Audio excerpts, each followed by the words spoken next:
আজকে আলোচনা করব ভারতীয় সংবিধানের যে এমার্জেন্সি প্রভিশন রয়েছে, যেটি আর্টিকেল 352 থেকে শুরু করে 360 পর্যন্ত উল্লিখিত হয়েছে।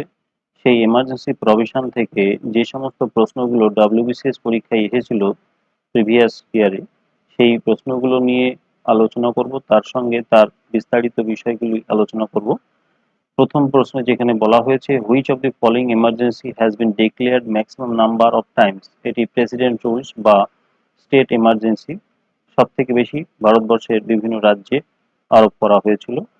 Second question, the president rules under article 356 remains valid in states for maximum period of 6 month, অর্থাৎ প্রতি 6 মাস বাদে বাদে এই প্রেসিডেন্ট রুলটির যে অ্যাপ্রুভাল, সেই অ্যাপ্রুভাল প্রয়োজন, এবং সেটি এই 6 মাস অ্যাপ্রুভাল পেরিয়ে যাওয়ার পরে নতুন করে আবার অ্যাপ্রুভাল প্রয়োজন হয়ে থাকে পার্লামেন্ট থেকে।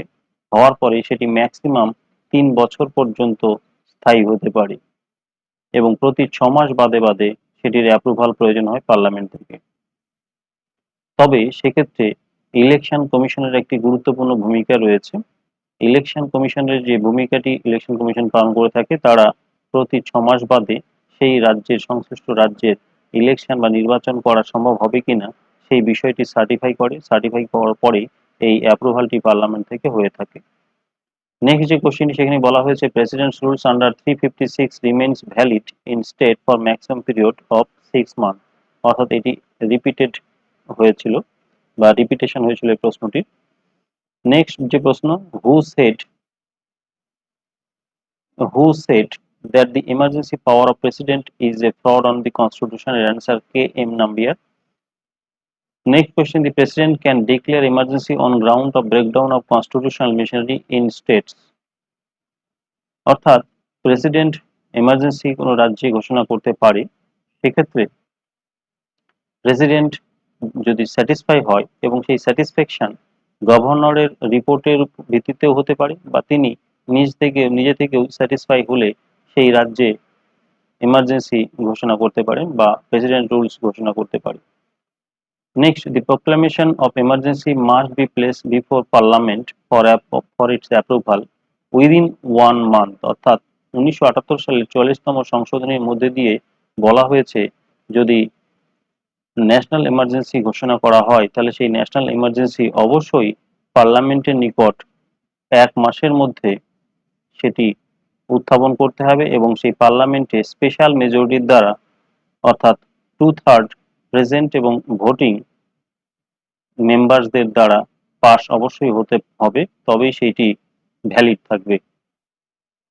নেক্সট প্রশ্নতে বলা হয়েছে, with the approval of the parliament the national emergency can be continued for indefinite period. এই প্রশ্নটা এখানে হাইলাইট করা রয়েছে ভুল করে, কিন্তু উত্তর হবে অ্যান ইনডেফিনিট পিরিয়ড, অর্থাৎ প্রতি 6 মাস বাদে বাদে সেটি অ্যাপ্রুভাল নিতে হবে পার্লামেন্ট থেকে। পার্লামেন্ট অ্যাপ্রুভাল পাওয়ার পরে সেটি ইনডেফিনিট পিরিয়ড পর্যন্ত সেটি বহাল থাকতে পারে। এটি ন্যাশনাল এমার্জেন্সির ক্ষেত্রে প্রযোজ্য, তবে প্রেসিডেন্টস রুলস বা স্টেট এমার্জেন্সির ক্ষেত্রে ম্যাক্সিমাম 3 ইয়ার্স পর্যন্ত প্রযোজ্য হয়ে থাকে। নেক্সট প্রশ্ন, which one of the following changes is not affected during national emergency? Answer হবে, the president can act in his discretion the advice of council of ministers, with the advice of council of ministers.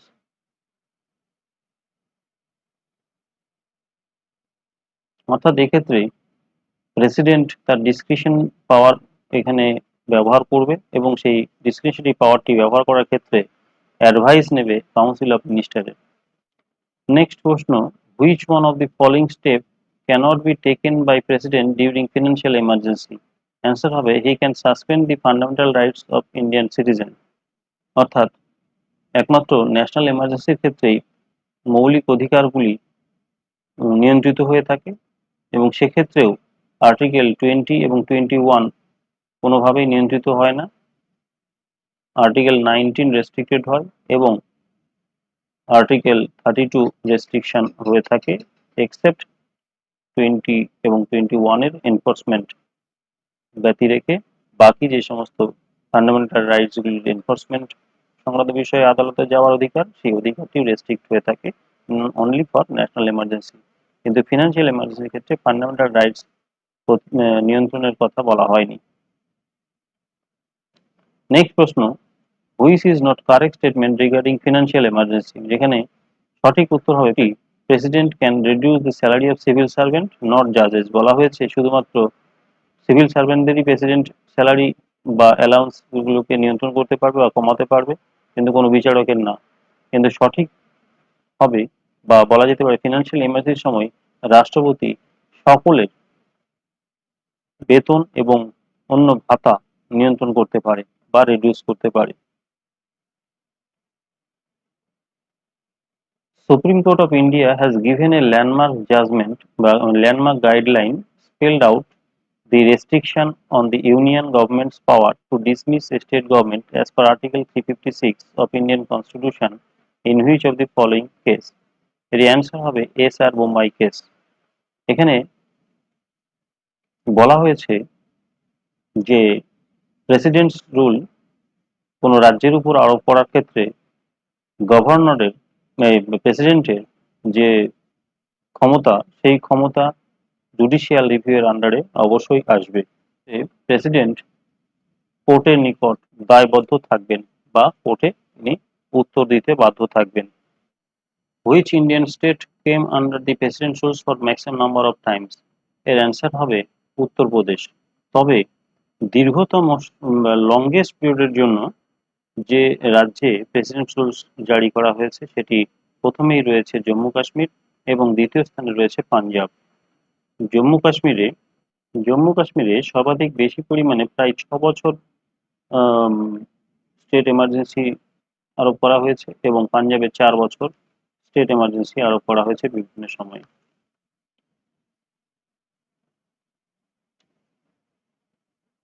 How many Times did president of India declare national emergency so far? বর্তমান সময় পর্যন্ত মোট 3বার ভারতবর্ষে জাতীয় জরুরি অবস্থা ঘোষণা করা হয়েছিল।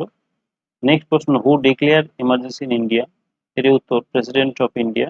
এবং প্রেসিডেন্ট অফ ইন্ডিয়া স্বেচ্ছাধীনভাবে এই ন্যাশনাল এমার্জেন্সি ঘোষণা করে থাকে না। এটি যদি union cabinet headed by PM যদি লিখিতভাবে প্রেসিডেন্টকে জানান যে ন্যাশনাল এমার্জেন্সির প্রয়োজন রয়েছে, তাহলে প্রেসিডেন্ট ন্যাশনাল এমার্জেন্সি ঘোষণা করার জন্য আদেশ জারি করে থাকেন। The president can promulgate president rule in state under Article 356. Next, how many different type of emergency are envisaged by constitution? মোট 3 ধরনের এমার্জেন্সি রয়েছে। একটি ন্যাশনাল এমার্জেন্সি, একটি স্টেট এমার্জেন্সি যেটিকে কনস্টিটিউশনাল এমার্জেন্সি বলা হয়ে থাকে, আর একটি ফিনান্সিয়াল এমার্জেন্সি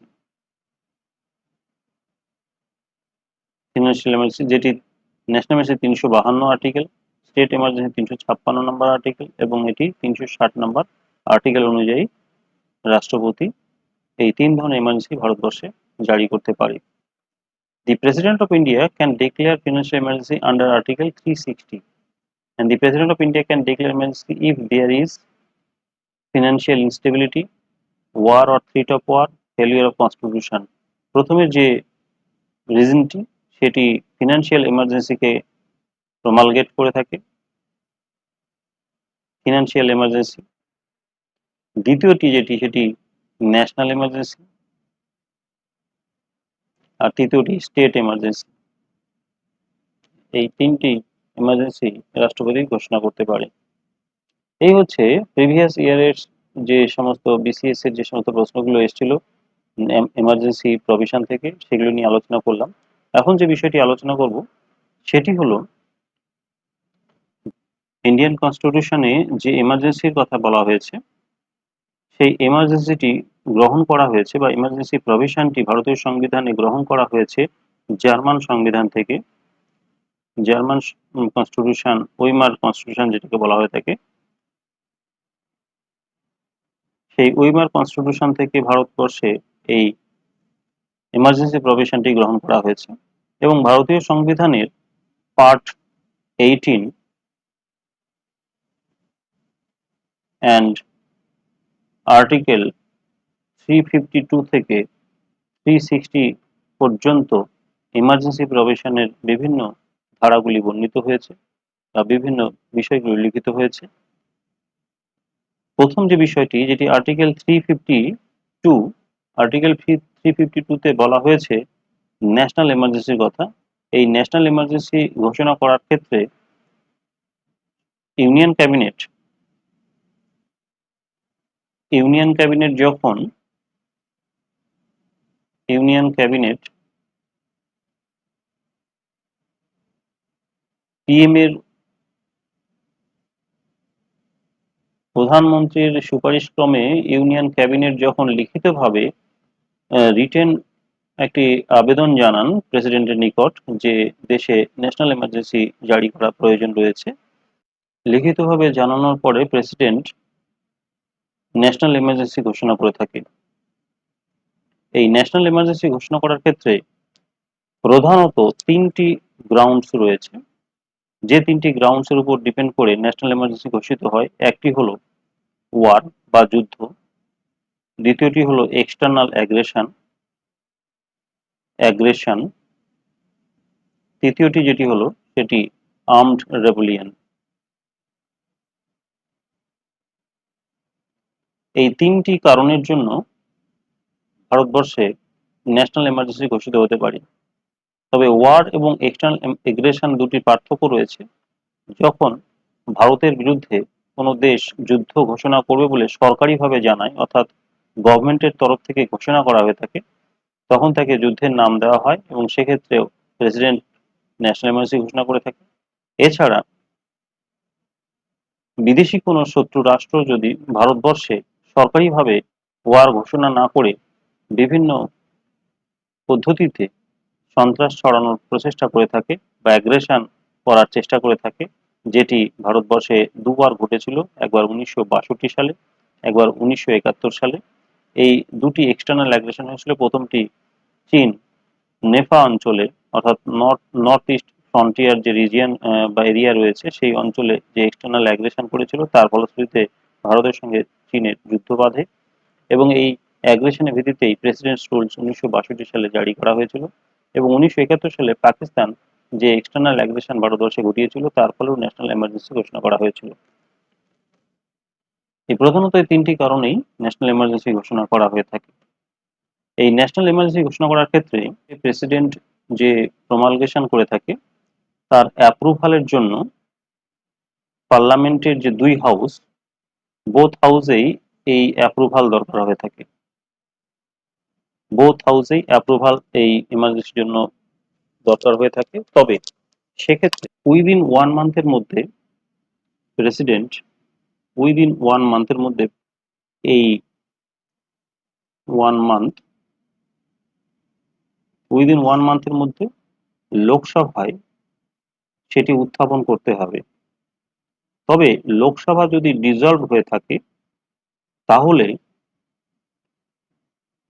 ফার্স্ট সিটিং যখন হবে, অর্থাৎ লোকসভা নতুন গঠন হওয়ার পরে যে ফার্স্ট সিটিং হবে, সেই ফার্স্ট সিটিং এর 1 মাসের মধ্যে, উইদিন 1 মান্থের মধ্যে এই অ্যাপ্রুভালটা অবশ্যই নিতে হবে, না হলে সেটি অবৈধ ঘোষিত হবে বা অবৈধ হয়ে যাবে। তবে সেক্ষেত্রে লোকসভার অনুমতি না পেলেও, যেহেতু রাজ্যসভা স্থায়ী, তাই লোকসভা যদি ডিসলভ থাকে তাহলে অবশ্যই রাজ্যসভার নিকট অনুমোদন নিতে হবে এবং সেটি ন্যাশনাল এমার্জেন্সি ঘোষণা করার 1 মাসের মধ্যেই এটি নিতে হবে। এই ন্যাশনাল এমার্জেন্সি অনির্দিষ্টকালের জন্য হতে পারে, অর্থাৎ এই ন্যাশনাল এমার্জেন্সির যে ডিউরেশন, এটি ইনডেফিনিট পিরিয়ডের জন্য হয়ে থাকে। তবে প্রতি 6 মাসের মধ্যে প্রতি 6 মাস অন্তর অবশ্যই অ্যাপ্রুভাল নিতে হবে পার্লামেন্টের নিকট থেকে। এই 6 মাস করে করে অ্যাপ্রুভাল নিয়ে সেটি অনির্দিষ্টকাল পর্যন্ত ন্যাশনাল এমার্জেন্সি বহাল থাকতে পারে। এই অ্যাপ্রুভাল যে বিষয়টি, সেটি যে মেজরিটিতে পাস হয়ে থাকে, সেটি হলো স্পেশাল মেজরিটি, যাকে বলা হয়ে থাকে। স্পেশাল মেজরিটিতে যে বিষয়টি হয়ে থাকে সেটি যে বোথ হাউস রয়েছে পার্লামেন্টের, সেই বোথ হাউসে 2/3 যে মেম্বার্সরা রয়েছেন এবং সেই মেম্বার্সরা অবশ্যই উপস্থিত হতে হবে এবং তাদের ভোট প্রদান করতে হবে।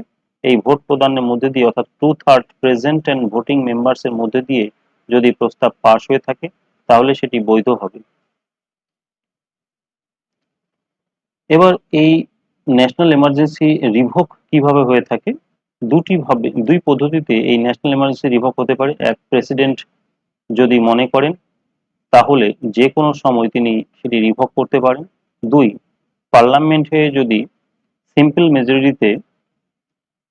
সিম্পল মেজরিটিতে পাশ হয়ে থাকে রিভোকের বিষয়টি, তাহলেও সেটি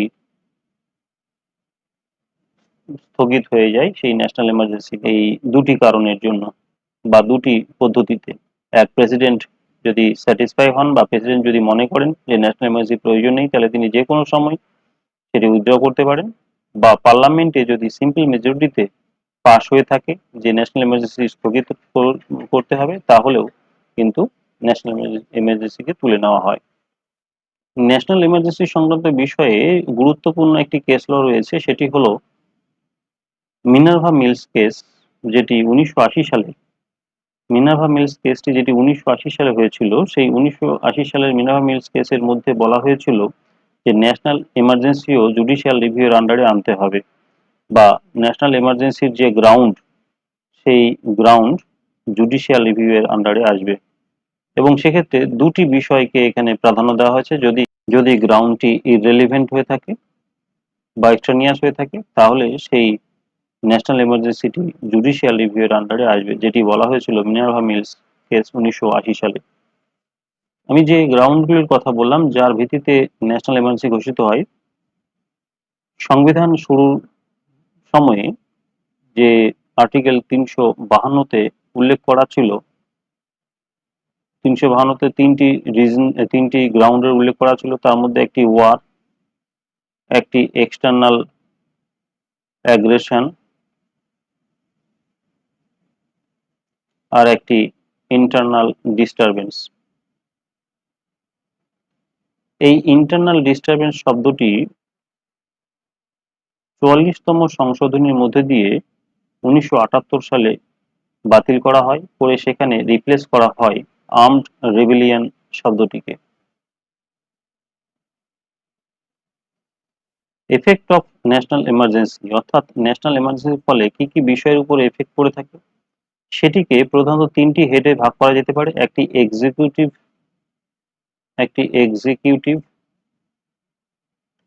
একটি লেজিসলেটিভ, ফিনান্সিয়াল। এক্সিকিউটিভ যে এফেক্ট, কেন্দ্র রাজ্যকে যে কোনো নির্দেশ দিতে পারে, সেই নির্দেশ তাকে পালন অবশ্যই করতে হবে। আর লেজিসলেটিভের ক্ষেত্রে রাজ্য তালিকাভুক্ত স্টেট লিস্টের যে কোনো বিষয়ে পার্লামেন্ট আইন করার অধিকারী হয়ে থাকে, পার্লামেন্ট আইন করতে পারে। অপরদিকে ফিনান্সিয়ালের ক্ষেত্রে প্রেসিডেন্ট যে সাংবিধানিক বন্টন ব্যবস্থা রয়েছে ভারতবর্ষের সংবিধানে উল্লিখিত, সেই ডিস্ট্রিবিউশনকে তিনি মডিফাই করতে পারেন, যেটি আর্টিকেল 354-তে উল্লেখ করা রয়েছে। এছাড়াও যে এফেক্টগুলি, এই তিনটি বিষয় ছাড়াও যে এফেক্টগুলি পড়ে থাকে সেটি হলো লোকসভা ম্যাক্সিমাম 1 বছর পর্যন্ত এমার্জেন্সির সময়ে বর্ধিত করা যেতে পারে, বা তার টেনিয়র 5 থেকে 6 বছর করা যেতে পারে। অপরদিকে স্টেট অ্যাসেম্বলিকেও পার্লামেন্টের অনুমোদন ক্রমে 5 থেকে 6 বছর পর্যন্ত মেয়াদ করা যেতে পারে। এবার সবথেকে গুরুত্বপূর্ণ যে এফেক্টটি, সেটি হলো ফান্ডামেন্টাল রাইটস এর উপর এর কি এফেক্ট রয়েছে। ফান্ডামেন্টাল রাইটস এর ফান্ডামেন্টাল রাইটস এর উপর এর যে এফেক্ট, সেটি বলা হয়েছে আর্টিকেল 358 ও 359 নম্বর ধারার মধ্যে। এই 358 নম্বর ধারাতে যেটি বলা হয়েছে আর্টিকেল 19 যে সমস্ত স্বাধীনতার অধিকারগুলির কথা বলেছে সেগুলো সবগুলোই এখানে সাসপেন্ড হবে এই ন্যাশনাল এমার্জেন্সি ঘোষিত হলে। তবে 20 এবং 21 নাম্বার যে ধারাতে উল্লিখিত যে সমস্ত অধিকারগুলোর কথা রয়েছে সেই অধিকারগুলোকে কখনোই সাসপেন্ড করা যাবে না। অপরদিকে 359 নাম্বার ধারাতে বলা হয়েছে 20 এবং 21 এই দুটি আর্টিকেল ব্যতি রেখে ভারতীয় সংবিধানে উল্লিখিত সকল ফান্ডামেন্টাল রাইটস এর এনফোর্সমেন্ট সংক্রান্ত বিষয়ে আদালতে যাওয়া যাবে না। অর্থাৎ এখানে আদালতের এখতিয়ারকে সাসপেন্ড করা হয়েছে। এই হচ্ছে কি ন্যাশনাল এমার্জেন্সি সংক্রান্ত বিভিন্ন তথ্য, যেটি এই ন্যাশনাল এমার্জেন্সি ভারতবর্ষে মোট 3বার হয়েছিল। একবার হয়েছিল 1962 সালে, যেটি বললাম আমি। সেই সময় চাইনিজ যে অ্যাগ্রেশন, সেই চাইনিজ অ্যাগ্রেশনের জন্য এই এমার্জেন্সি ঘোষণা করা হয়েছিল। সেই সময় প্রেসিডেন্ট ছিলেন সর্বপল্লী রাধাকৃষ্ণন এবং সর্বপল্লী রাধাকৃষ্ণন 1971 সালে যে এক্সটার্নাল অ্যাগ্রেশন, পাকিস্তানের এক্সটার্নাল অ্যাগ্রেশনের জন্য যে ন্যাশনাল এমার্জেন্সি ঘোষণা করা হয়েছিল, সেই সময় প্রেসিডেন্ট ছিলেন ভি গিরি। অপরদিকে 1975 সালে যে এমার্জেন্সি ঘোষণা করা হয়েছিল সেটি এক্সটার্নাল কোনো অ্যাগ্রেশনের জন্য হয়নি, সেটি হয়েছিল জুডিশিয়ারি এবং লেজিসলেচারের মধ্যে বিবাদ থেকেই এই ঘোষণা হয়েছিল, যেই সময় রাষ্ট্রপতি ছিলেন ফখরুদ্দিন আহমেদ এবং প্রধানমন্ত্রী ছিলেন ইন্দিরা গান্ধী। এই হচ্ছে কি ন্যাশনাল এমার্জেন্সি সংক্রান্ত বিভিন্ন প্রভিশন, যেখানে আরেকবার এটিকে সাম আপ করা যেতে পারে। ন্যাশনাল এমার্জেন্সি রাষ্ট্রপতি, ক্যাবিনেট মিনিস্টার, যেটি যা প্রধানমন্ত্রীর পৌরোহিত্যে যদি লিখিতভাবে প্রেসিডেন্টের কাছে আবেদন করা হয় তাহলে ন্যাশনাল এমার্জেন্সি প্রেসিডেন্ট আহ্বান করে থাকেন আর্টিকেল 352 অনুযায়ী, এবং সেই ন্যাশনাল এমার্জেন্সি ঘোষণা করার 1 মাসের মধ্যে সেটি পার্লামেন্টে পাস করাতে হবে এবং প্রতি 6 মাস বাদে বাদে সেই ন্যাশনাল এমার্জেন্সির অনুমোদন পার্লামেন্ট থেকে নিতে হবে এবং সেটি ইনডিফিনিট পিরিয়ড পর্যন্ত বহাল থাকবে।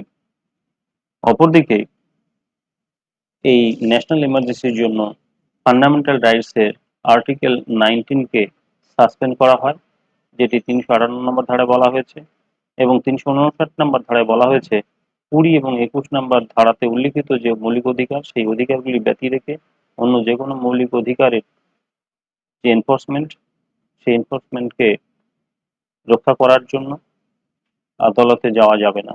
এবার আলোচনা করব প্রেসিডেন্টস রুলস নিয়ে।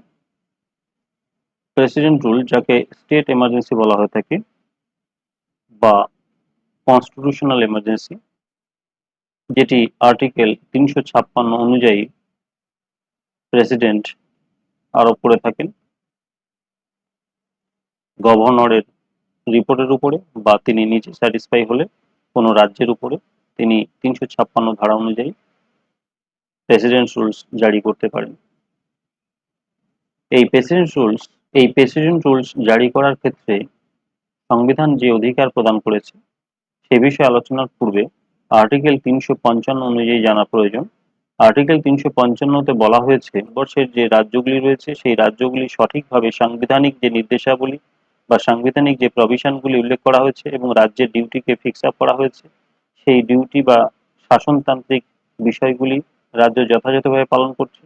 যদি যথাযথভাবে পালন না করে থাকে তাহলে সেক্ষেত্রে প্রেসিডেন্ট সেই রাজ্যে প্রেসিডেন্ট রুলস আরোপ করতে পারে এবং এক্ষেত্রে প্রেসিডেন্ট নিজে সেটি আরোপ করতে পারে বা গভর্নরের রিপোর্টের উপর ভিত্তি করে আরোপ করতে পারে। অর্থাৎ এক্ষেত্রে আর্টিকেল 355 কেন্দ্রকে এম্পাওয়ার করেছে যে রাজ্যগুলিকে সাংবিধানিক যে প্রবিধান রয়েছে সেই সাংবিধানিক প্রবিধান অনুযায়ী যাতে কাজ করে তা দেখভাল করা, এবং তারই ভিত্তিতে আর্টিকেল 356 অনুযায়ী প্রেসিডেন্ট রাষ্ট্রপতি শাসন জারি করে থাকে। কেন জারি করে থাকে? যদি কনস্টিটিউশনাল মেশিনারি, কনস্টিটিউশনাল যে মেশিনারি রয়েছে সেই কনস্টিটিউশনাল মেশিনারি যদি তাদের সাংবিধানিক দায়িত্ব পালন ব্যর্থ হয় বা সাংবিধানিক যে প্রভিশনগুলো রয়েছে সেই অনুযায়ী কাজ করতে না পারে, তাহলে সেক্ষেত্রে failure of constitution machinery of states বলে রাষ্ট্রপতি রিজন শো করে এবং সেই অনুযায়ী রাষ্ট্রপতি শাসন উক্ত রাজ্যে আরোপ করতে পারে। নির্বাচনের পরে যদি দেখা যায় উক্ত রাজ্যে সংখ্যাগরিষ্ঠ কোনো দল নেই, তাহলে সেক্ষেত্রে সাময়িক কালের জন্য রাষ্ট্রপতি শাসন হতে পারে। বা যদি দেখা যায় যে রানিং গভর্নমেন্ট সেই রাজ্যে কনস্টিটিউশনাল ডিউটি পালন করছে না, বা সেক্ষেত্রে সংবিধান বিরোধী কিছু কাজ হচ্ছে, তাহলে গভর্নরের নির্দেশ অনুযায়ী বা গভর্নরের রিপোর্ট অনুযায়ী প্রেসিডেন্ট রুলস আরোপ করতে পারে। এছাড়াও একাধিক কারণ রয়েছে যার ভিত্তিতে প্রেসিডেন্ট রুলস আরোপ হয়ে থাকে, তবে সব ক্ষেত্রেই কিন্তু এই সাংবিধানিক যে প্রভিশন এই বিষয়টি কিন্তু মৌলিক, অর্থাৎ সাংবিধানিক বিষয়গুলিকে অবশ্যই নজরে রাখা হয় এবং এই সাংবিধানিক যে প্রবিধান সেগুলো যদি মানা হয়ে থাকে তাহলে রাষ্ট্রপতি শাসন জারি করার অধিকার কিন্তু থাকে। এই রাষ্ট্রপতি শাসন বা প্রেসিডেন্ট রুলস সর্বাধিক 3 বছরের জন্য হয়ে থাকে। ম্যাক্সিমাম পিরিয়ড হচ্ছে 3 বছর, তবে 6 মাস বাদে বাদে এটি অ্যাপ্রুভাল নিতে হয়। 6 মাস বাদে বাদে এটি পার্লামেন্টে অ্যাপ্রুভাল নিতে হয়। অ্যাপ্রুভাল নেওয়ার পরে সেটি ম্যাক্সিমাম 3 বছর পর্যন্ত কোনো রাজ্যে স্থায়ী হতে পারে বা সেটি বহাল থাকতে পারে। তবে প্রেসিডেন্ট রুল জারি করার 2 মাসের মধ্যে উইদিন 2 মান্থস পার্লামেন্টের বোথ হাউসে বা পার্লামেন্টের 2 হাউসেই লোকসভা এবং রাজ্যসভাতে এটি পাশ করাতে হবে এবং এটি পাশ হবে সিম্পল মেজরিটিতে।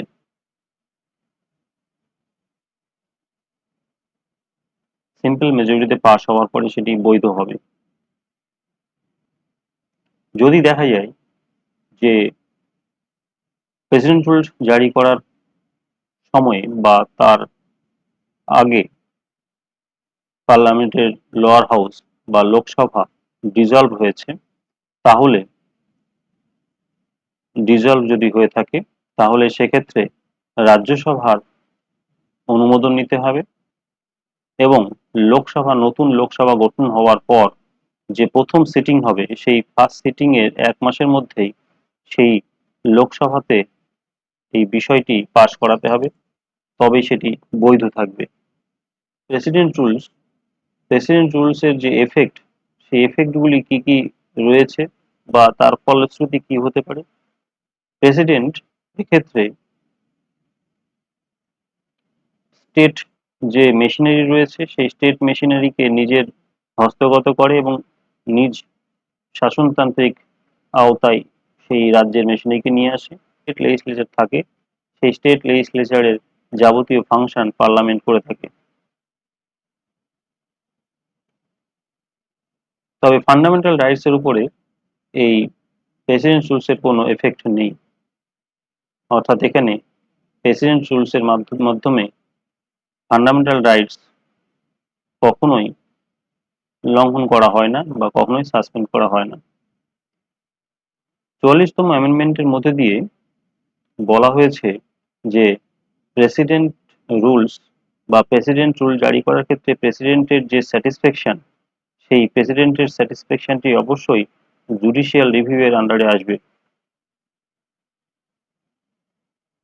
এবং এক্ষেত্রে যে ল্যান্ডমার্ক কেসটি রয়েছে সেটি হলো এসআর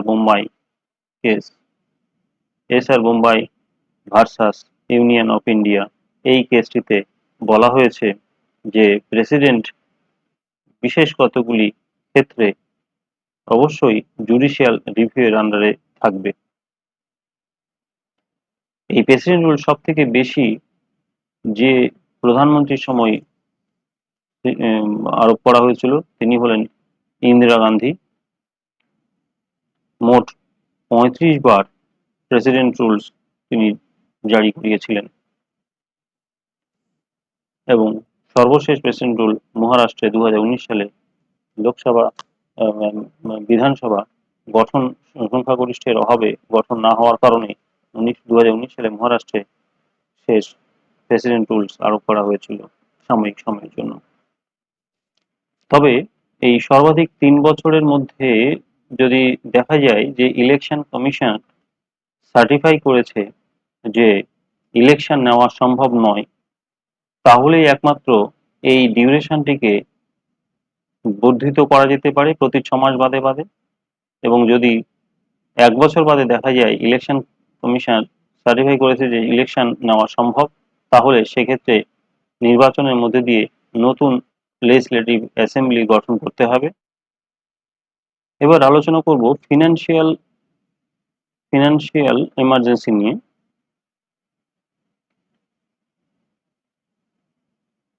এই ফিনান্সিয়াল এমার্জেন্সি বলা হয়েছে ভারতবর্ষের আর্টিকেল 360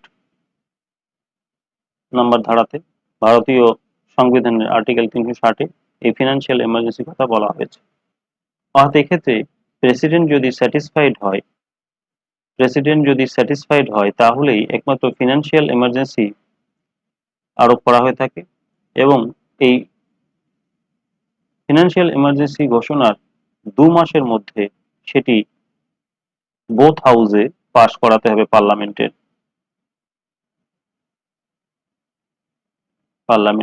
বোথ হাউসে পাশ করাতে হবে।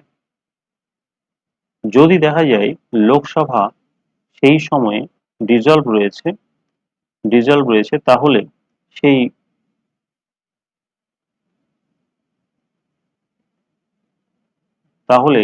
সেই এমার্জেন্সি প্রভিশনটিকে বা এমার্জেন্সি যে প্রমালগেশন সেটি রাজ্যসভায় পাশ করাতে হবে। এবং নিউ লোকসভা গঠন হওয়ার সঙ্গে সঙ্গেই 1 মাসের মধ্যেই নিউ লোকসভা ফরমেশনের সঙ্গে সঙ্গে সেটি 1 মাসের মধ্যে ফার্স্ট সিটিং যদি হয়ে থাকে সেই ফার্স্ট সিটিং এর 1 মাসের মধ্যেই সেটিকে পাশ করাতে হবে লোকসভায়, 30 ডেজের মধ্যেই। এর এফেক্ট কি রয়েছে বিভিন্ন ক্ষেত্রে? এর এফেক্ট হচ্ছে প্রেসিডেন্ট সকল কর্মী থেকে শুরু করে আধিকারিক বিচারক সকলেরই বেতন ও ভাতা হ্রাস করতে পারেন, সেটি তারা যে শ্রেণীরই হোক না কেন। এছাড়াও রাজ্যের সমস্ত ধরনের মানি বিল বা ফিনান্সিয়াল বিল সেগুলিকে রিজার্ভ রাখতে পারেন নিজের সম্মতির জন্য বা প্রেসিডেন্টস অ্যাপ্রুভালের জন্য। প্রত্যেকটি মানি বিল, প্রত্যেকটি ফিনান্সিয়াল বিল তিনি রিজার্ভ রাখেন। এই হচ্ছে ভারতবর্ষের যে এমার্জেন্সি প্রভিশন 3 ধরনের রয়েছে। একটি হলো ন্যাশনাল এমার্জেন্সি, একটি ফিনান্সিয়াল এমার্জেন্সি, আর একটি প্রেসিডেন্টস রুলস। এগুলি নিয়ে আলোচনা করলাম, আশা করি তোমাদের উপকারে আসবে।